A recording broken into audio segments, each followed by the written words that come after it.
La noticia que vuelve a salir a la luz con más luz todavía que antes, que Cuba tiene una enorme deuda con Argentina de 2.700 millones de dólares aproximadamente, que ha ido creciendo desde 1973. De hecho, hoy constituye el 6% de la deuda de 44.000 millones que la propia Argentina tiene con el Fondo Monetario Internacional. La investigación pormenorizada la ha realizado el periódico La Nación y hoy hablamos directamente desde Buenos Aires con su autor, el periodista Pablo Fernández Blanco. Contacto. Muy bien, Pablo, muchísimas gracias por estar con nosotros en este artículo que no me he cansado todo el día de recomendar. Cuba, la increíble historia de una orden de Kirchner que podría acercar vacunas y que habla de la deuda que tiene Cuba con Argentina. Mucha gente no sabía ese dato. Buenas noches primero.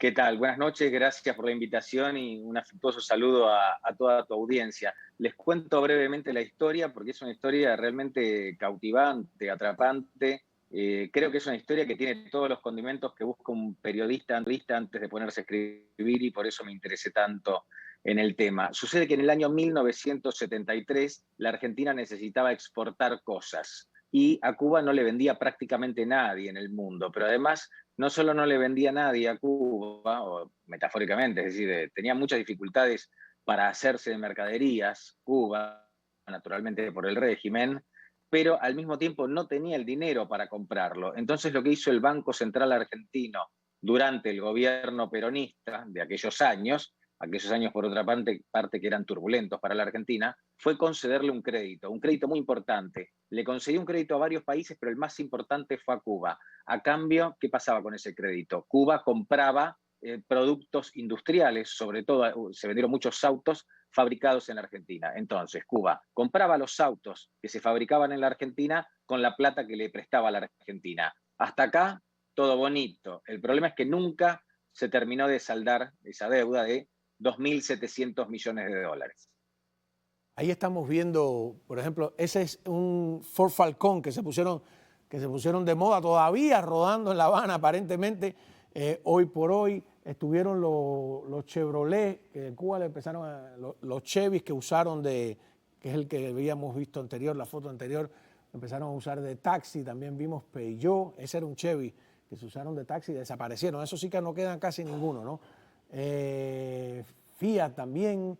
Este es un Peugeot 404, me dice aquí la producción que sabe, Diego, que sabe sí, claro. de carro.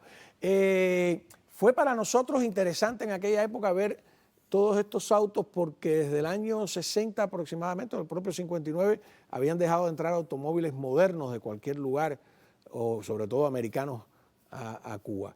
Entonces, me cuentas que le dan el préstamo y con ese mismo préstamo se supone que compraban los autos o los autos iban como parte del préstamo. No.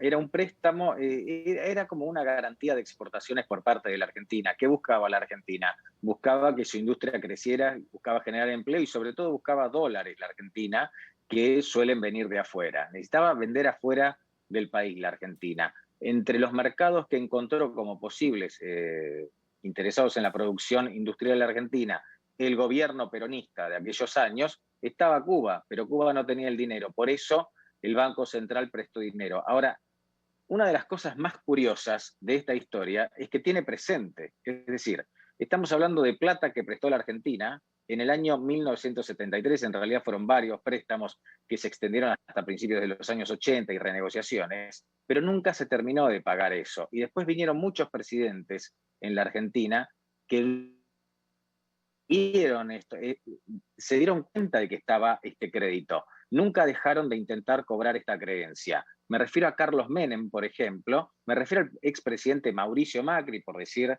personas que no tenían una identificación con el gobierno cubano, pero también Néstor Kirchner, que era mucho más cercano a Fidel Castro. Es decir, la cercanía política entre ambos países, entre ambos dirigentes, no hizo que Kirchner no quisiera cobrar esta deuda, justamente porque la Argentina tiene un problema estructural con las deudas y con los dólares. Sin embargo, nunca se le pudo sacar un dólar a Cuba. Nunca, es muy difícil cobrar. Aquí hay un detalle curioso que habíamos hablado, comentado hoy en la radio, cuando conversamos previamente, que es que todo este proceso que empieza con el peronismo, cuando Perón muere, Isabelita toma el poder, le dan un golpe de Estado, continúa con la dictadura de derecha. Es decir, estas negociaciones, yo creo que incluso están en su apogeo con la dictadura de los militares, y Cuba tiene un doble papel. Negocia con ellos, se ponen de acuerdo para no ser condenados ambos en las Naciones Unidas por violaciones a los derechos humanos, y a la vez Cuba entrena guerrilleros urbanos y tiene todo un plan subversivo contra esa misma dictadura con la que se entendía. ¿Cómo explica la izquierda argentina esta doble cara de la dictadura castrista? La izquierda argentina, y si me permitís, aunque puede sonar antipático mi comentario, en ocasiones también la derecha argentina, digo, es un meta, acá está muy de moda, se encargan de contar una parte de la historia y retasear otra parte de la historia. Es decir, la izquierda argentina, acá hay un sentimiento pro-cubano en muchos votantes, por ejemplo, el Frente de Todos, y también en otros partidos mucho más identificados con la izquierda. Y en ese caso reivindican lo que ellos consideran elementos positivos del régimen, pero por ejemplo, no van a hablar de la libertad de prensa en Cuba, por ejemplo, de cómo funciona el sistema de justicia, de ninguna manera. Así conviven, se dice una parte y otra parte no se dice. Y con respecto a lo que decías recién sobre la dictadura argentina, no nos olvidemos, yo, déjame presumir un poco la edad, soy un poco joven, pero lo leí en los libros, no nos olvidemos que en aquel momento la dictadura argentina tenía relación con Rusia, y Rusia era el padrino, ¿no? Apadrinaba de alguna manera al régimen cubano. Entonces, a partir de ahí se explican las buenas relaciones también.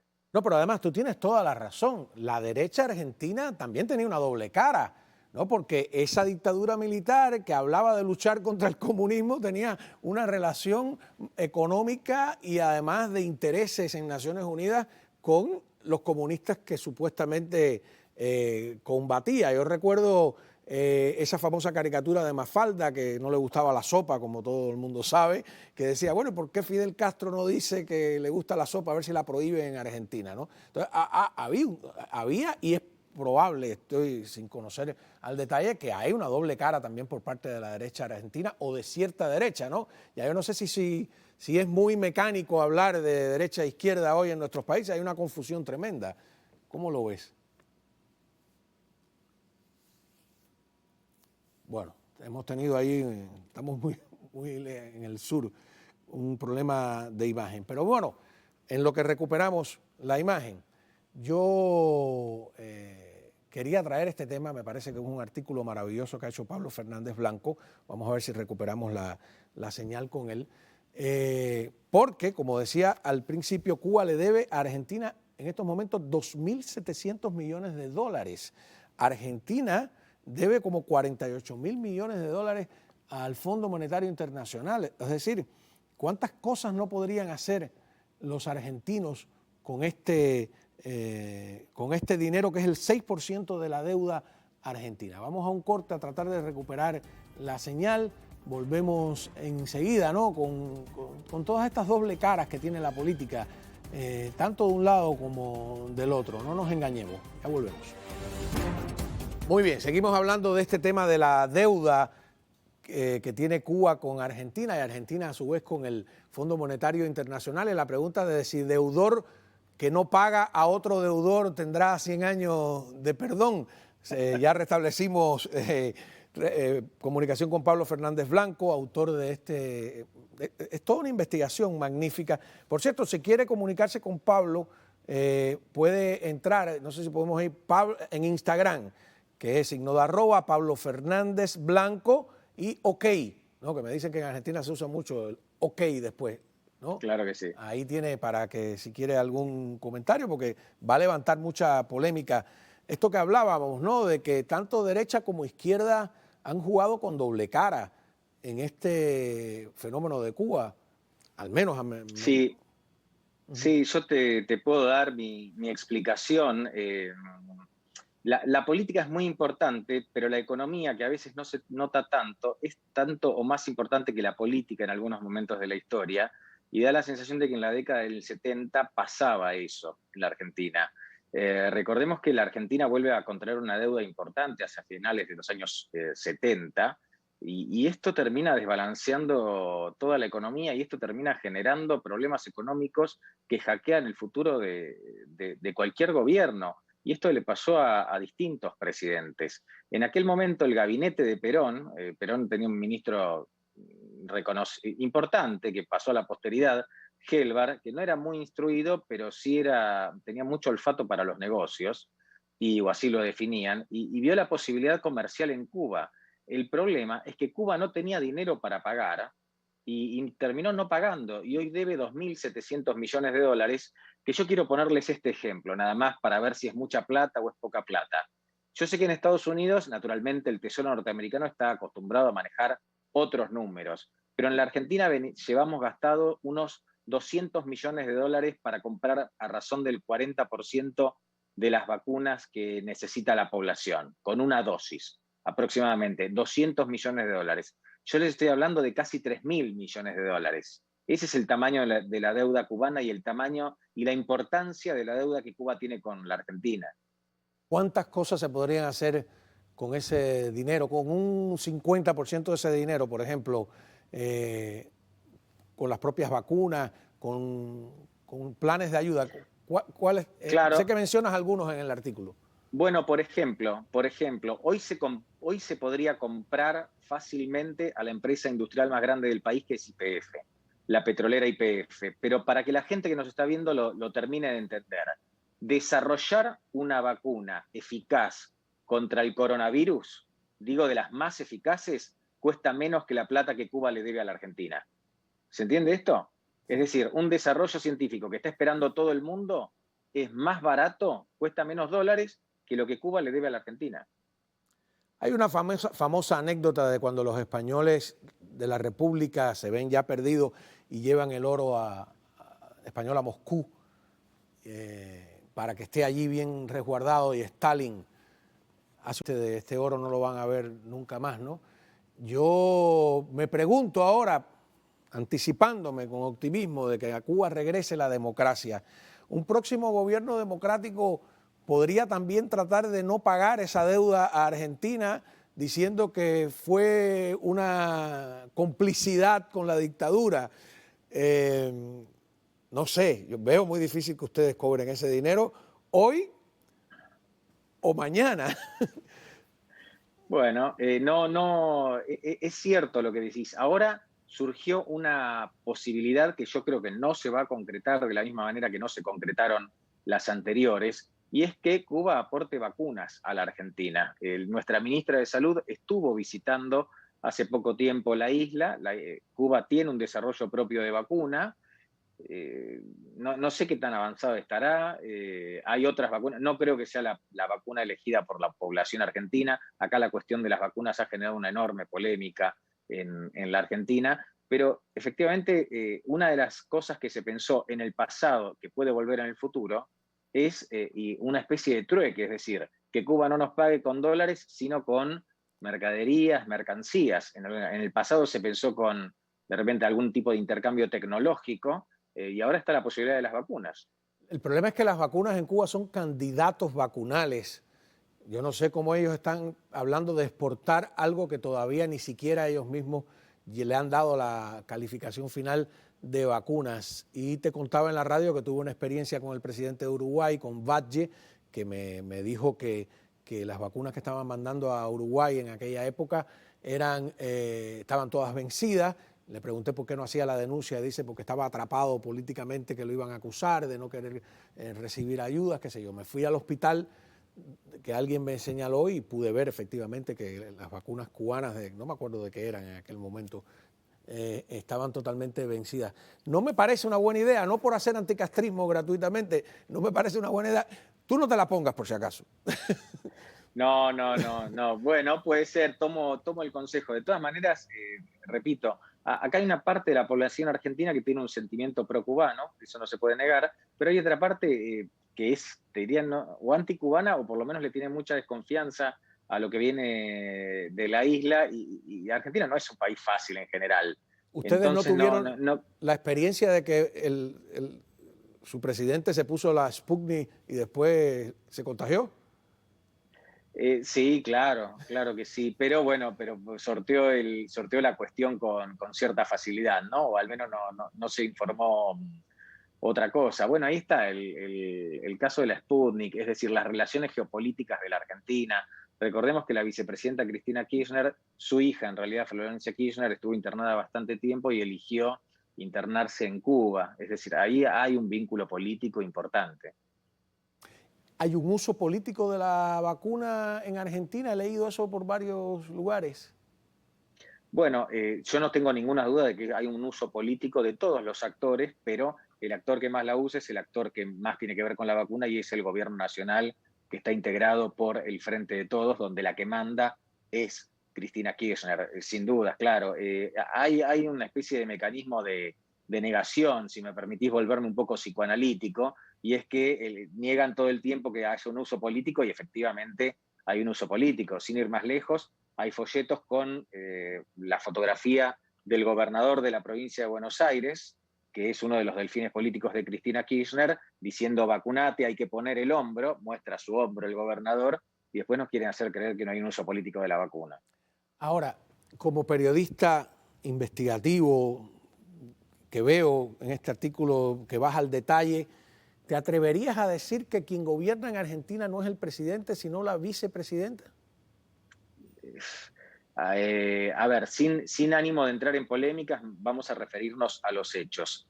Nosotros tenemos un presidente de la nación, el presidente está en ejercicio y el presidente toma decisiones. Ahora, la que llevó al presidente a ese lugar es la vicepresidenta de la nación, que es la dueña de los votos. Entonces, más allá de que quien vive acá se ve claramente cuál es la injerencia de la vicepresidenta, está claro que el que tiene el capital político, el que manda es el dueño de los votos. Yo no creo que en algún momento de la historia de la democracia liberal, haya ocurrido otra cosa. Por lo menos, digo, cuando no hay una lucha de lobby de intereses tan fuertes, ¿no? Cuando los políticos tienen un ímpetu importante. Acá es la presidenta, perdón por el lapsus, que no creo que sea del todo lapsus, pero es la vicepresidenta de la Nación, Cristina Kirchner, quien tiene el 33% de los votos y es un personaje fundamental de la política argentina. Ni siquiera el líder de la oposición, Mauricio Macri, puede tener por sí mismo ese caudal de votos. ¿Cómo tiene ese caudal de votos habiendo pasado por tantas crisis? Crisis de corrupción, crisis de muertes misteriosas, estamos hablando del fiscal, ¿no? Nisman, sí. De Nisman, procesamientos, de todo, maletas misteriosas con dinero que llegaban del chavismo. ¿Por qué sobrevive a todo eso? Bueno, tu pregunta es absolutamente adecuada. Acá es un poco un dilema, pero se puede ensayar una respuesta. La primera es que a la sociedad argentina le preocupa la corrupción cuando la economía funciona. ¿Sí? En este sentido es muy marxista, si querés, en el sentido teórico de lo que pensaba Carlos Marx, es muy marxista el votante argentino, porque solo piensa en la política cuando la economía funciona. Entonces, si la economía no funciona, como ocurre la mayor parte del tiempo en este país, bueno, puede hacer la vista gorda, como decimos acá, a los escándalos de corrupción que fueron enormes. No digo todos los votantes, pero digo sí una parte sustancial del electorado. Eso por un lado. Y en segundo término, le pasa al kirchnerismo la misma suerte que le pasó a Perón. Juan Perón tuvo un gran gobierno, entre comillas, que fue muy exitoso en términos económicos, que fue la primera presidencia, pero a partir del 52, y termina siendo derrocado en el 55, derrocado por un golpe de Estado, la economía andaba realmente muy, muy mal. Lo mismo pasa en el kirchnerismo. La gestión de Néstor Kirchner fue prolífica en términos económicos, pero el primer gobierno de Cristina Kirchner fue malo y el segundo fue peor, y este es aún peor en términos económicos. Sin embargo, da la sensación de que la gente todavía tiene el recuerdo del primer gobierno de Néstor Kirchner. Déjame hacerte una pregunta que a lo mejor puede ser calificada de políticamente incorrecta, ¿no? No sé si... No me molesta. Argentina, posiblemente el pueblo mejor educado de América Latina, con los mejores niveles educacionales, culturales, porque hay gente que dice, bueno, eso le pasa a ciertos países por la ignorancia. En Argentina nadie puede decir que es por la ignorancia, ¿no? ¿Qué pasa? No, el problema es que el votante argentino, tengo yo la sensación, está un poco desorientado, porque la oferta electoral que hay no es la que te va a salvar, no tiene un pasado de éxito probado. El último generó mucha desazón el fracaso del gobierno de Mauricio Macri en materia económica. Yo no estoy diciendo que Macri hizo todo mal en materia económica, de hecho considero que hay cosas que las hizo muy bien, pero si uno mide el resultado de la economía de Macri por 3 indicadores fundamentales, por ejemplo, inflación, pobreza y crecimiento de la actividad económica, Macri se va a marzo, es decir, no aprobó. Después podemos, por los motivos que quieran, porque tenía una oposición muy férrea y enfurecida, porque no tuvo tiempo suficiente, porque 4 años no arreglan un país, pero acá se da esta particularidad. Tenemos que hacer otro programa, yo creo, para analizar ese tema. Claro. O resucitar, ¿cómo se llamaba aquel brujo de Isabelita? López Rega, ¿no se llamaba? Tenemos que resucitar a López Rega para que resuelva el problema. Muchísimas gracias, de verdad. Felicidades por tu investigación, Pablo Fernández Blanco. A la vuelta, hablando de vacunas,